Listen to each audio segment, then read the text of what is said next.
Assalamualaikum warahmatullahi wabarakatuh. Perkenalkan, nama saya Muhammad Fatih Amruboh, NIM 2120134.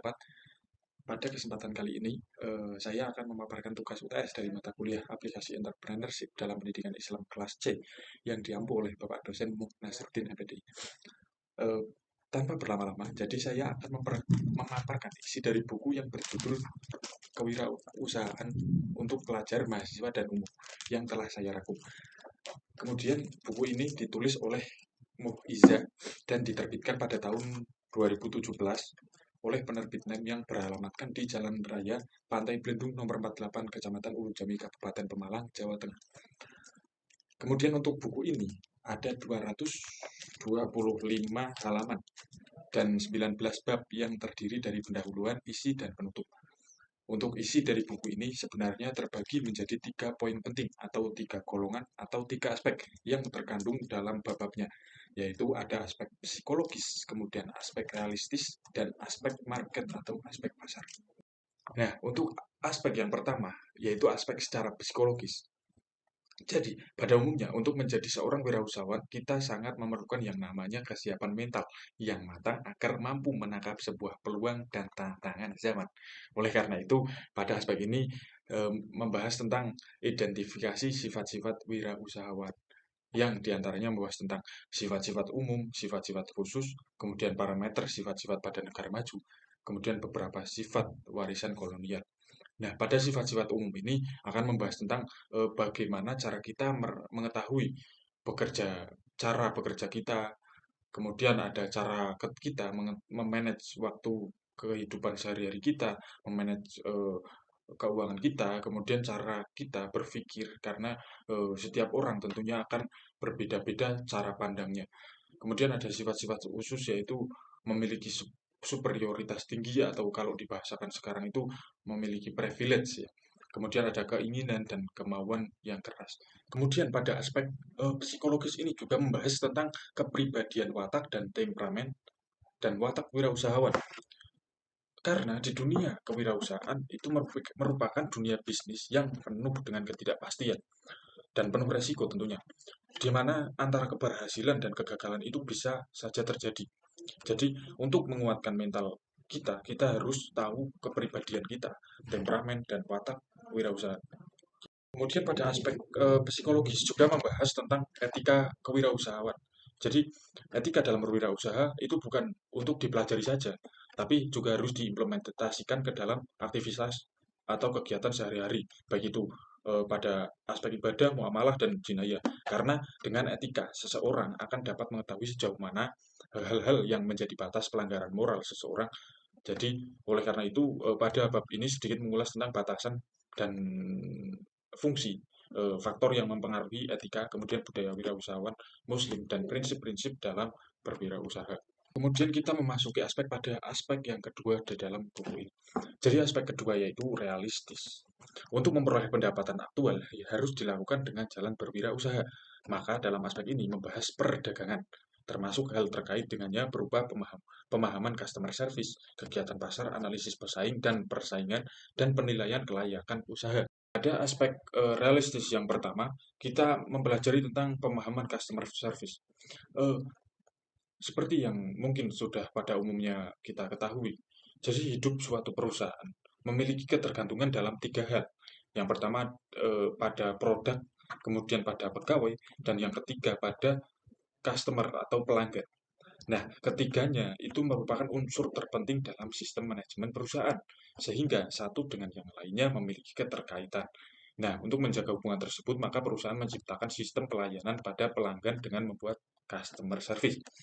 Nah, agar memahami customer service pada bab ini, jadi akan dijelaskan tentang pengertian customer service, kemudian tugas dan fungsi customer service, nah kemudian siapa yang menjadi customer service dan bagaimana cara melayani customer service dengan baik.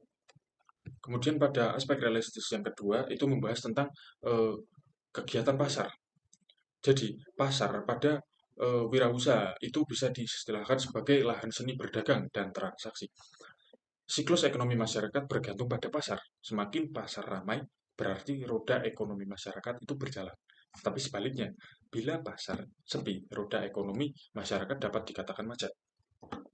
Oleh karena itu, pasar menjadi rebutan banyak pihak yang ingin memperoleh posisi kekayaan di masa mendatang. Terkait hal tersebut, pada bab ini membahas tentang beberapa hal terkait dengan pasar dan kelebihannya. Jadi, motivasi masyarakat dan pedagang kemas pasar, bentuk seni dalam berdagang, kemudian cara-cara agar mendapatkan keuntungan di pasar. Kemudian yang ketiga membahas tentang analisis pesaing dan persaingan. Jadi, selera konsumen itu dapat berubah-ubah setiap saat. Bisa saja karena ingin mencoba atau ingin lepas dari kebiasaan, bahkan konsumen cenderung memilih produk terbaru daripada produk yang lama. Maka dari itu, produsen atau kita sebagai seorang wirausaha harus cepat memahami kebutuhan konsumen tersebut dengan berlomba-lomba menyediakan produk terbarunya. Ambisi produsen inilah yang pada akhirnya akan melahirkan persaingan.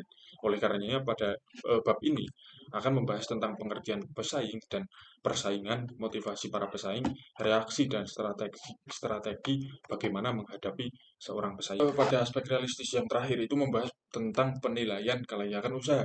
Jadi, pada intinya sebelum memulai bisnis, tentu seseorang itu perlu mengadakan pengamatan, pemantauan, sampai melakukan penelitian apakah bisnis yang akan dirintis itu menguntungkan atau layak atau tidak. Bila menguntungkan, apakah keuntungan tersebut memadai dan dapat diperoleh secara terus-menerus dalam waktu yang lama? Jadi itulah pertanyaan sederhana pada diri seorang wirausaha yang pertama.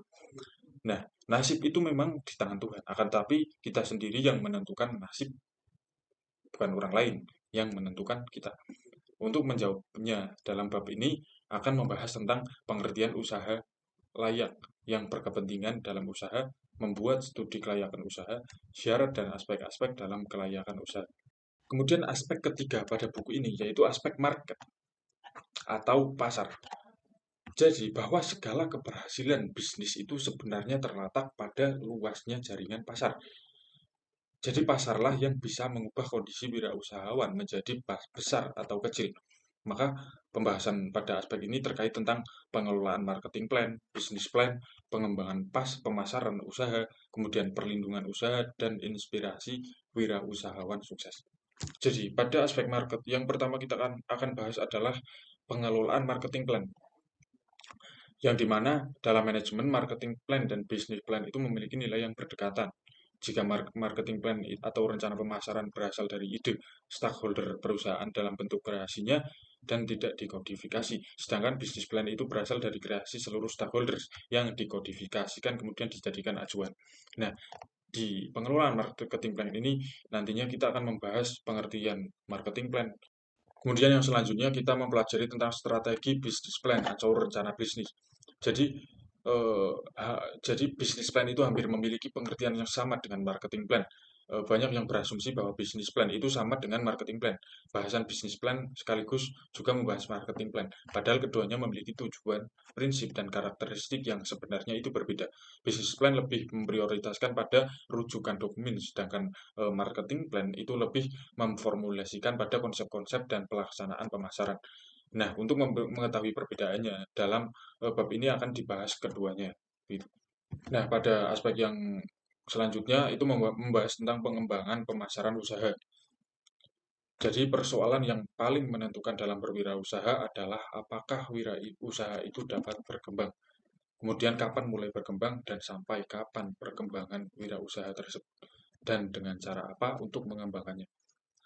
Nah, para pelaku usaha akan menemukan masa-masa kritis satu sisi dan akan mengalami masa-masa eksis. Karena dalam bab ini akan menjelaskan tentang pengembangan pemasaran usaha mulai dari pengertian pengembangan pemasaran, desain pemasaran, langkah-langkah dan revolusi promosi sebagai arah pengembangan wirausaha. Kemudian selanjutnya membahas tentang perlindungan usaha. Jadi, memiliki perusahaan besar merupakan impian semua orang. Akan tetapi, mereka lupa dan tidak paham bagaimana melindungi dan menjaga perusahaannya sehingga usahanya tidak dapat bertahan lama. Semakin berkembang suatu perusahaan, maka semakin besar pula resikonya. Salah satu yang menjadi momok bagi perusahaan adalah resiko kerugian terhadap jiwa dan hartanya. Kerugian sering terjadi tanpa diduga sebelumnya. Resiko kerugian bahkan sering terjadi dan mengancam nyawa atau jiwa seseorang. Misalnya menyebabkan kematian atau cacat seumur hidup. Selain itu, resiko kerugian juga dapat mengancam harta dan benda pengusaha tersebut, seperti resiko kehilangan, kerusakan, kebakaran, dan kerugian lainnya.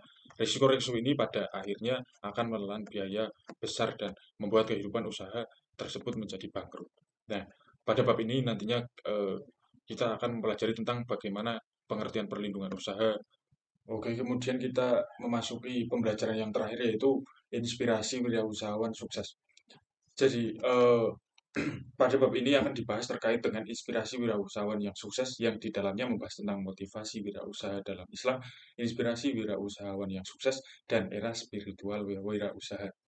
Itu saja sekiranya yang bisa saya jelaskan. Kemudian saya rangkum dalam buku yang berjudul Kewirausahaan untuk pelajar, mahasiswa, dan umum yang ditulis oleh Muiza. Untuk kekurangan atau kelebihan katanya saya mohon maaf. Kemudian jangan lupa untuk menerapkan dan selalu bersemangat untuk meraih mimpimu. Begitu kiranya. Wabillahi taufiq wal hidayah. Wassalamualaikum warahmatullahi wabarakatuh.